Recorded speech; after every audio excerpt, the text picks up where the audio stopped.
حاصل مطالعہ۔ اس پروگرام میں ہم آپ کے لیے لاتے ہیں مختلف تحریریں۔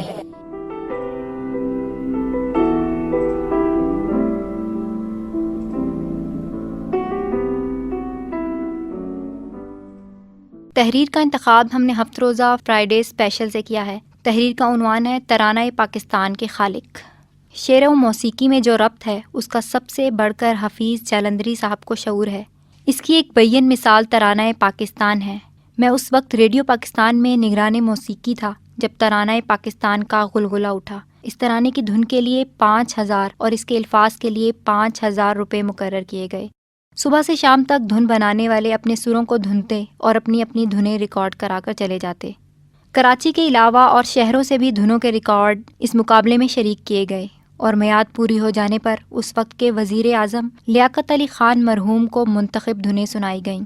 چھاگلا مرحوم کی دھن سب سے بہتر سمجھی گئی تھی، مگر اسے بھی لیاقت علی خان مرحوم نے پوری طرح پسند نہیں کیا تھا۔ ان کے بعد جو وزیر اعظم صاحب تشریف لائے تھے انہوں نے مزید انتظار کیے بغیر چھاگلا کی دھن منظور کر لی۔ اس کے بعد شاعروں کو اذن عام دیا گیا کہ دھن پر ترانہ پاکستان کے بول بٹھاؤ۔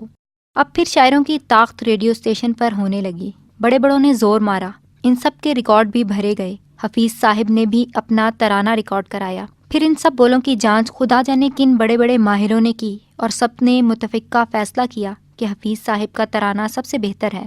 میں نے بھی ریکارڈنگ کے دوران میں بعض نامی شاعروں کے بول دیکھے اور سنے تھے۔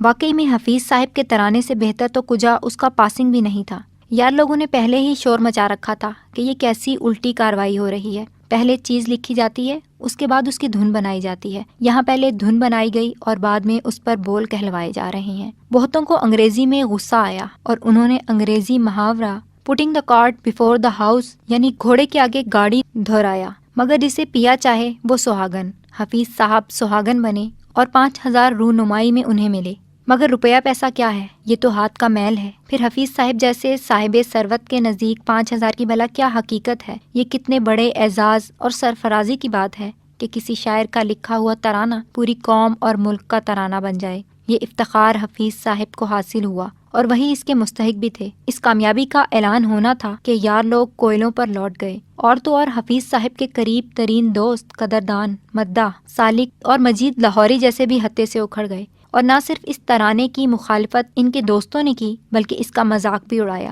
اس کی پیروڈی بھی لکھی، بلکہ ان کے ایک دوست نے جس سے چانٹا چٹول کا مذاق ہوتا ہے اسی بہر اور اسی دھن میں فحش پیروڈی لکھی، جسے وہ مزے لے لے کر حفیظ صاحب کی موجودگی میں دوستوں کو سنایا کرتے تھے، اور حفیظ صاحب کلستے رہ جاتے۔ دوستوں کا یہ رویہ کم ہی دیکھنے میں آتا ہے۔